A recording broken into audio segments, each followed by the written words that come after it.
Paris dans le 16e arrondissement à 2 pas de la Tour Eiffel. Quelques privilégiés ont rendez-vous pour une soirée très privée. Ici, on ne rentre pas sans avoir un mot de passe. J'aime Louise et les abricots. Gnac, gnac, gnac, gnac. Dans ce bar éphémère, un établissement ouvert pour quelques jours seulement, on vient s'amuser entre amis, écouter de la musique, mais surtout déguster une cuisine hors du commun. C'est très bon. C'est du lomo. C'est quoi? Porc et piment. Très bon. Sud-ouest. Iñaki à fond. Au fourneau, c'est Iñaki Aspitart. Il a 34 ans et un look inattendu pour un cuisinier. Formé par des chefs renommés, c'est l'un des cuisiniers parmi les plus audacieux du moment. Ce soir, il prépare une spécialité à base d'huîtres et de pamplemousse. En fait, l'idée, c'était juste de faire des huîtres en spray pour retrouver de l'iode aéré. On les a juste mixées, un tout petit peu citronnés.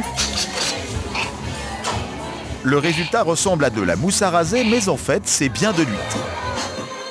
Et c'est un gros succès.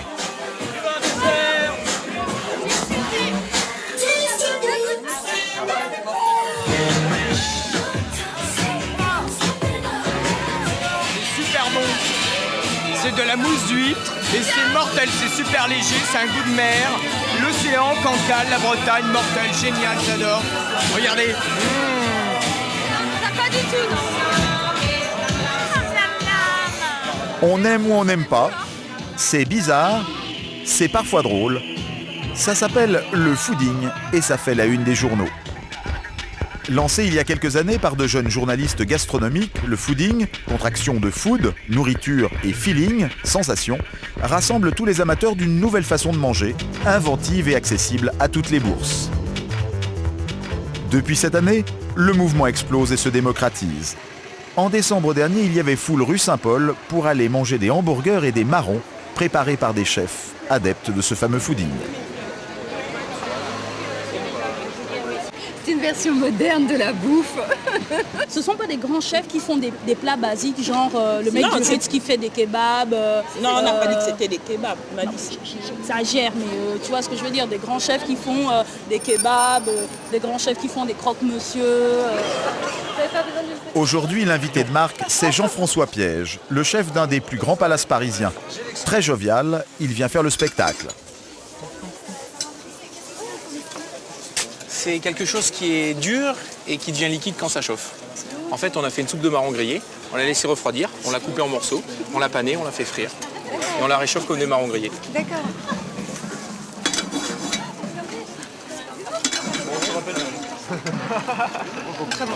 L'important, c'est d'aller à la rencontre des gens et la convivialité naît de ça. Et donc, plus on aura dans nos cuisines une capacité à rendre ces cuisines conviviales et pleines de plaisir, et plus on aura de monde dans nos restaurants. Donc, c'est important d'aller à la rencontre des gens. Le best-of de notre chef 2 étoiles ce soir, c'est cette version du hamburger. Lui préfère appeler cela du pot-au-feu. C'est des hamburgers de pot-au-feu qu'on a servi avec du réfort râpé, mais frais. Et on a fait des petits légumes séchés qui seront la garniture du burger, d'un pot-au-feu, compression d'une sauce tartare. Ça peut paraître un peu gadget dit comme ça, mais en fait, il y a une idée très précise dans l'esprit des organisateurs de la soirée. Dans le fooding, il y a une énorme notion d'amusement, ça c'est vrai.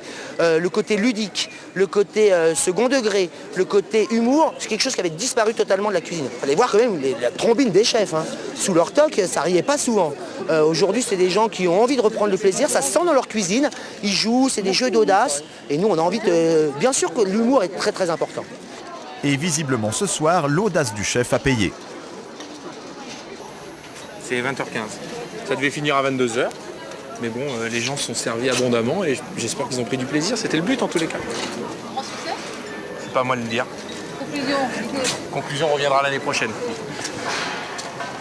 Jean-François Piège, il faut dire, n'en est pas à sa première opération de déstabilisation culinaire. Dans son restaurant d'un des plus grands palaces de Paris, il est même réputé pour cela, brouiller les repères des gastronomes. Du bonbon à l'esquimau, en passant par le cornet de frites, chez lui le client découvre dans son assiette des plats de tous les jours, revus et corrigés, à prix Palace bien sûr. C'est des copeaux de pommes de terre qui sont frits sur un tube et qui sont super croustillants. Donc on a un plat, on a un goût qu'on connaît tous, on leur a donné une forme et une texture différente.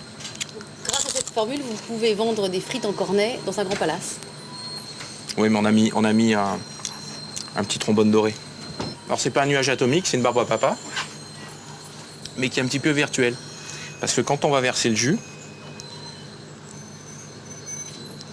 elle disparaît.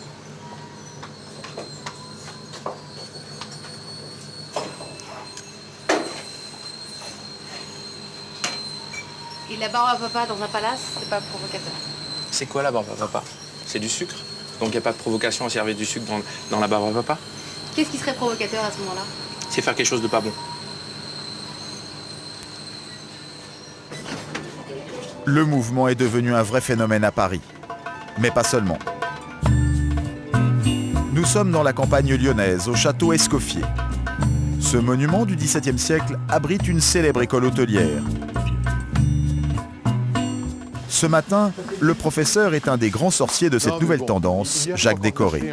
On a fini, c'était 5h moins 20. Et voici les élèves, toute une promotion de jeunes cuisiniers japonais. L'accueil n'est pas banal. Bonjour. Bonjour à tous. Le cours, c'est une recette. Aujourd'hui, la choucroute. A priori, tout ce qu'il y a de plus classique, mais Jacques Décoré l'a complètement réinventé. En fait, ce que je veux réaliser, faire passer dans le principe un petit peu de la cuisine que je pratique, c'est jouer avec les gens, avec les clients. Essayer de leur faire imaginer un plat alors que c'est complètement différent. Ce plat, il l'a baptisé choucroute imaginaire. L'idée, c'est de retrouver le goût de la choucroute, mais en repensant les principaux ingrédients. Concentré de jus de choucroute. À côté d'une toute petite feuille de chou, ce jus de choucroute. Il va le transformer en gelée. Et là, on va avoir en fait un trait de jus de choucroute. Il n'y aura même pas de saucisse, remplacé par un lobe de foie gras. C'est le côté, là, donc on l'a fait tremper dans le lait. Donc on démarre notre foie. Quelques minutes de préparation. Le foie gras est juste poêlé. Le jus de choucroute est devenu solide. On va disposer sur le chou. Et on va rajouter... Une petite touche pour rappeler la tradition, tu l'as. Le jus de chou rouge. Et pour finir, le jus de genièvre. Et donc si on mélange, si on met tout l'ensemble dans le palais, on va retrouver tous les éléments de la choucroute. Voilà à quoi ressemble la choucroute du maître. Ça change. La cuisine a évolué, donc il faut que l'on évolue et des gens comme Jacques Décoré font totalement partie de ce que l'on veut montrer aux étudiants japonais de l'école Tsuji. Tu vas pas trop loin, Jacques? Il n'y a pas de trop loin, chacun fait la cuisine avec son cœur, sa personnalité et il n'y a pas de limite. Les Japonais sont subjugués et encore ils n'ont rien vu. C'est dans son restaurant à Vichy que le chef frappe le plus fort.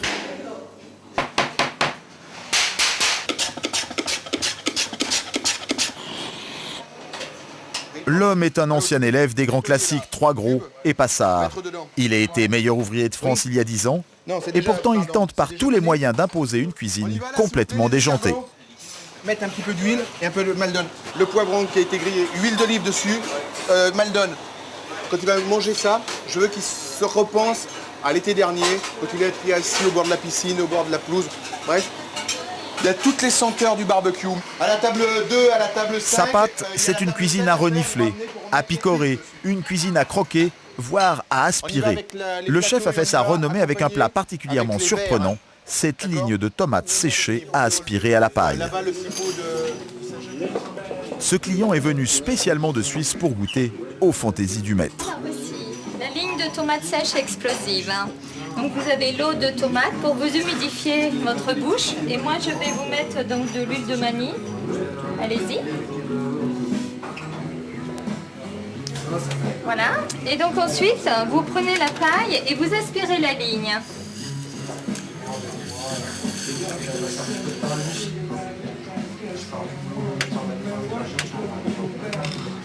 Ça pétille dans la bouche. Ah, c'est top, hein.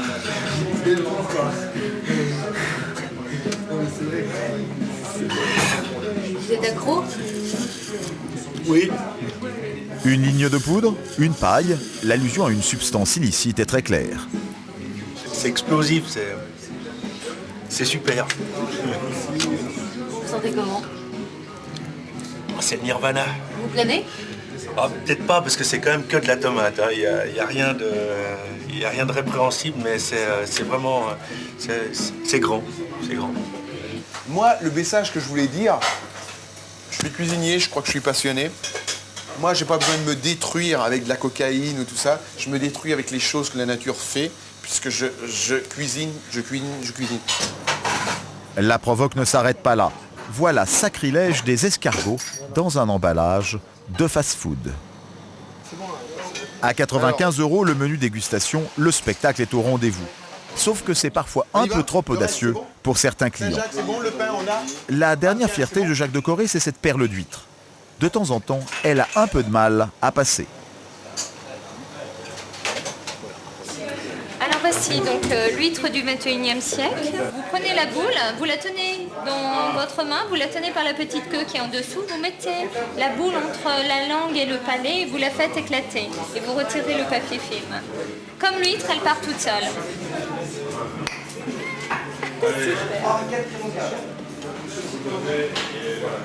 Alors? Surprenant. Ça passe à une vitesse.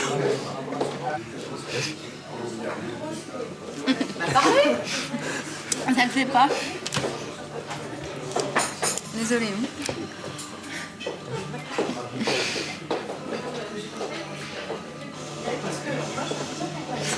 C'est bien la nouvelle cuisine.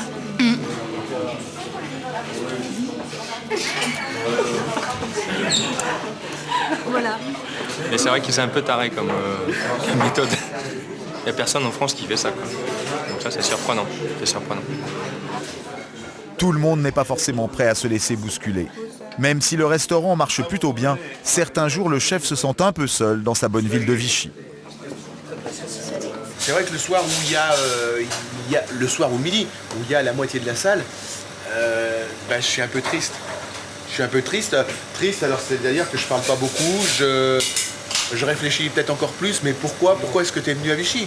Mais bon, c'est un choix, on l'assume, peut-être qu'un jour on ne l'assumera plus, je sais pas, mais aujourd'hui on est ici. Évidemment que peut-être par rapport à la cuisine, pas provocatrice, mais la cuisine qu'on fait, et c'est toujours de la cuisine pour moi, les produits, la cuisine.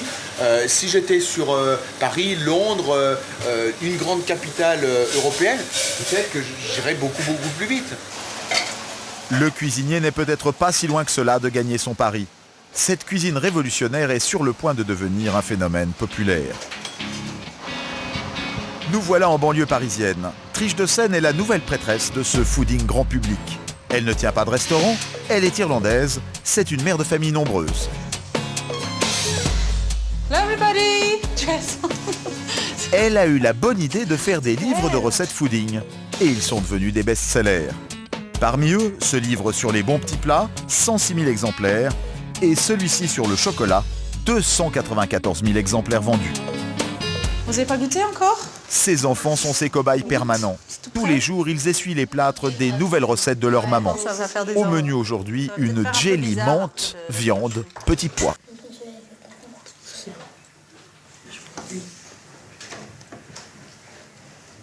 Alors? C'est à quoi? C'est à quoi? T'as trouvé? C'est à quoi? C'est quoi? Ça ressemble à quoi? Des petits pois. Voilà, il y a un petit pois dedans. C'est très bon ou c'est moyennement bon? Moyen. C'est quoi? C'est quoi avec toi? Vas-y, goûte. Dis-moi ce qu'il y a dedans. Il y a les petits pois, ouais. Ouais, mais autour c'est quoi? Ça goûte quoi? C'est très salé. Il y a de la menthe, non? Ouais. Tiens. C'est bon, hein. Je sais pas. Tiens. Je dirais pas devant... Mais si, t'as le droit, vas-y. Bah, c'est pas génial. Ça ne plaît pas aux enfants, mais ça n'arrête pas la jeune femme, car ses livres sont destinés aux grands. Ce qui compte, c'est que ce soit surprenant. Elle s'inspire des chefs les plus en pointe du fooding. Il faut aussi que ce soit simple à faire, et pour cette recette, ce n'est pas On gagné. m'a dit qu'il suffisait de simplement tirer un petit peu sur les côtés. Décidément, c'est un peu la cata, le jelly, aujourd'hui. Oui, c'est vraiment la cata. Donc c'est très important comme information, encore une fois, pour les bouquins, parce que franchement, si j'y arrive, vous arriverez, et si j'y arrive pas, au bout d'une journée d'essai, etc., la cuisinière ou le cuisinier à la maison qui doit faire un repas, que ce soit pour recevoir après une journée de boulot, il ne va vraiment pas vouloir se lancer dedans. Donc c'est encore un processus d'élimination qui est très utile. Mais avant d'être publiée, encore faut-il que les recettes passent le test de ses amis. La jeune femme prépare actuellement son 7e livre et ce soir, pour les petits pois en gelée, c'est le grand examen. Les premiers invités arrivent, 2 bons amis, familiers des dîners en ville. Et voilà le grand examinateur, Emmanuel, son éditeur. Ready for the test? Yes. Yeah. Come on in. Premier plat à subir l'épreuve de ces palais exigeants, un foie gras poêlé avec un accompagnement un peu particulier. Okay guys. C'est du foie gras avec une poudre au chocolat. Tiens. C'est cacao en fait. C'est du chocolat aux éclats de fèves de cacao. Parce que c'est quand même très amer en fait. Hein. Mais c'est c'est un chocolat très amer. Mais je trouve que la poudre pouvait être encore plus poudreuse. C'est-à-dire très bon. Ouais. Elle pouvait être encore plus fine, non? Un peu fine, ouais. Moi ça me dérange pas. Non, ça va. Un petit côté. Différentes. Oui, qui marche. Donc du coup ça fond pas trop vite. La première impression des amis est plutôt bonne, mais l'éditeur n'a pas encore livré son verdict. Éclat de fèves de cacao et cacao. Ouais. Le côté un tout petit peu sucré me gêne. Ah oui, d'accord. Moi je sens pas. Ah, c'est mortel. Conclusion, la piste est bonne, mais à retravailler. Ce foie gras a beaucoup de chances de se retrouver dans le prochain livre de Triche de Seine. Ouais, il faut mettre beaucoup, ouais. Alors est-ce que c'est un truc que tu ferais ça? Pour les petits pois, en revanche, c'est bien plus mal parti. Emmanuel, avant que tu t'en ailles, tu veux bien goûter ça? Oui. Alors, vous pourriez lui dire maintenant ce qu'on pensait vraiment au fond de Et c'est vrai que le chocolat est dedans. On a collé sur Après le foie gras avec le chocolat, ça le fait pas. Ouais. Bon, c'est définitivement rangé. Hein. Définitivement. Et qu'est-ce que c'est? Tu reconnais ce que c'est? Mais les petits pois et les asperges, je n'aime pas trop. Il n'y a pas d'asperges. Il y a de la menthe et c'est un bouillon de bœuf. Pas du tout.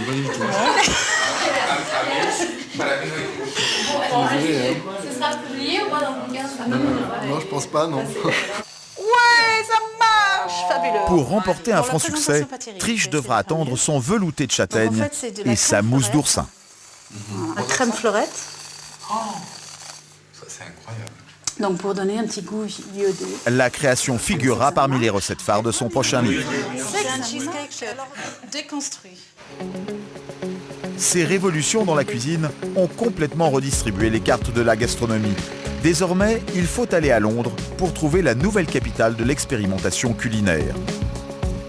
En plein cœur de la capitale britannique, nous sommes au Borough Market, le marché chouchou de ceux qu'on appelle ici les foodies, les passionnés de bouffe. On y trouve rassemblés tous les produits les plus exotiques du monde. David est français, il a 34 ans et il travaille dans la finance. S'il vient ici faire ses courses, c'est qu'il est à la recherche de produits qu'on ne trouve pas ailleurs.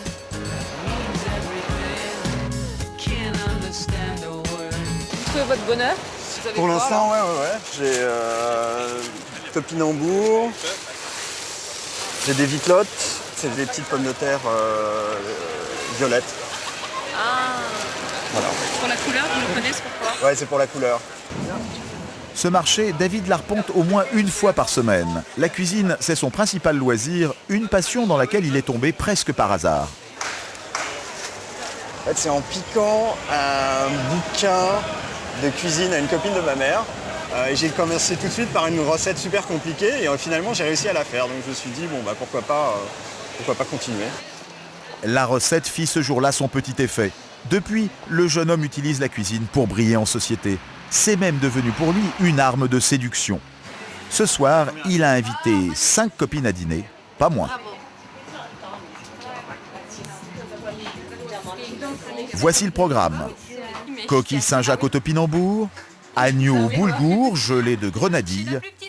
David connaît ses gammes sur le bout des doigts. Jusqu'à l'apothéose du dessert, mangue poêlée sabayon de chocolat, arôme bois de santal. Est-ce que... Le chocolat, c'est le plaisir, quoi. C'est orgasmique. Le mot qu'il fallait dire. David ne se contente pas d'organiser des dîners pour épater ses amis. La cuisine, c'est aussi pour lui un plaisir solitaire. Pour tester de très bonnes tables, il est même prêt à prendre le train. Aujourd'hui, il fait une 50aine de kilomètres pour aller déjeuner. Dans le fin fond de la campagne anglaise, dans ce restaurant, le Fat Duck. De l'extérieur, l'établissement ne paye pas de mine. Pourtant, l'année dernière, il a été sacré meilleur restaurant du monde. 2 hôtesses à plein temps s'occupent du standard. Pour réserver, il est indispensable de s'y prendre plusieurs mois à l'avance. Je suis vraiment désolée, tout est complet pour le samedi soir dans les 2 prochains mois. On n'a aucun samedi disponible avant le 18 mars. Très bien, merci, au revoir.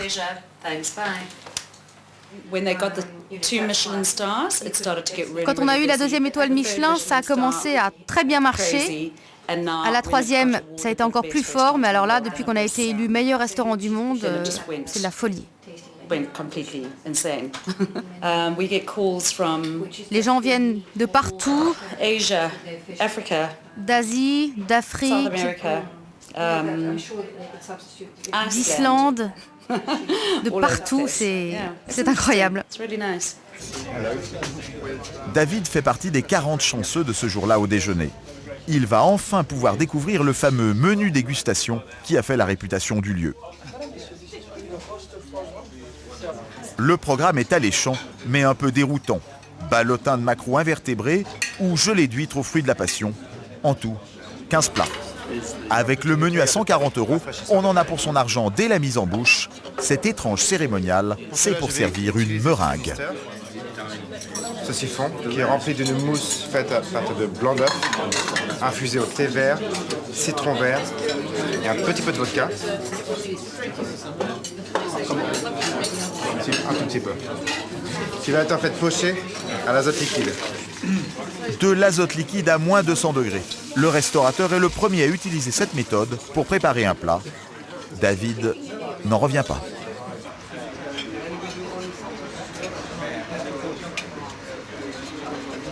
Voilà la mousse au thé vert.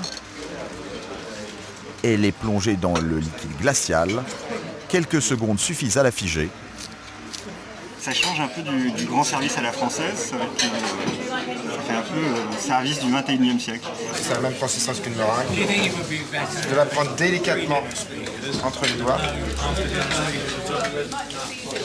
Et vous allez l'avaler en un seul coup, sans essayer de croquer dedans.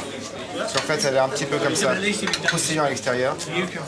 Mais c'est relativement un petit peu comme un sorbet à l'intérieur. L'astuce, c'est que la meringue contient un gaz qu'il faut expulser par le nez.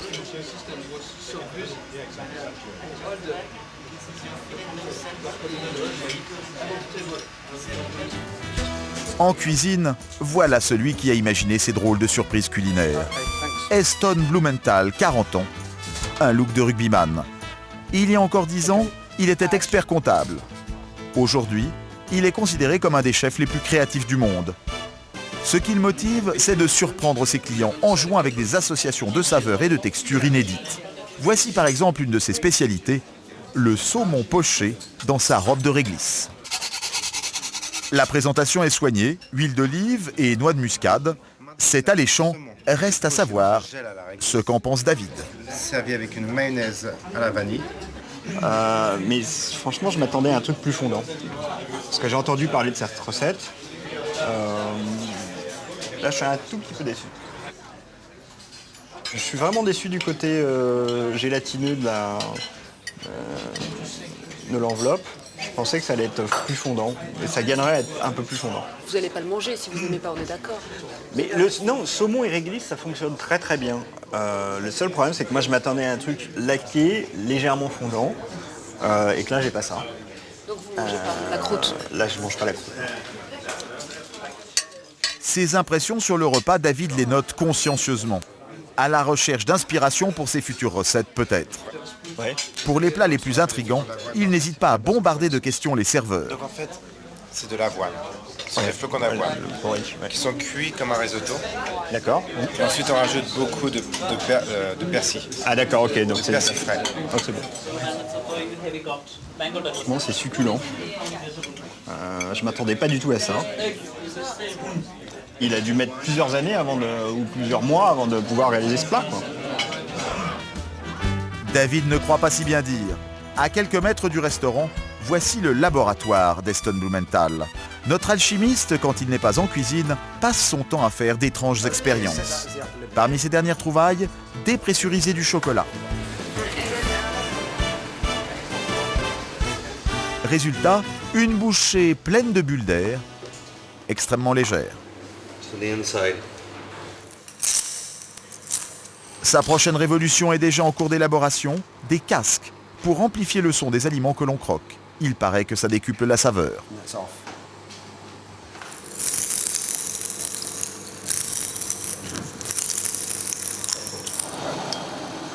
Mais le terrain de jeu favori de notre homme, ça reste la cuisine à l'azote. Une cuisson ultra rapide, par le froid, et à chaque fois, un véritable spectacle.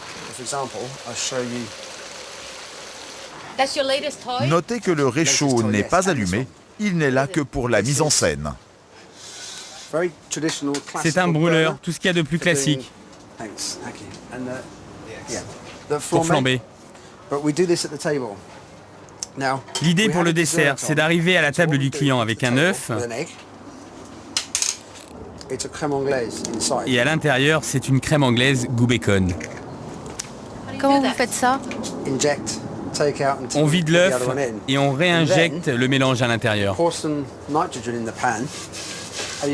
Ensuite, on incorpore l'azote liquide.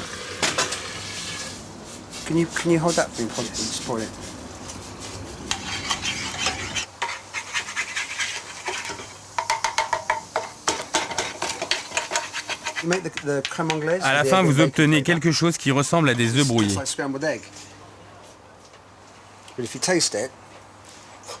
Mais en fait, quand vous le goûtez, c'est de la glace qui a le goût d'œuf bacon. Vous seriez pas un peu fou?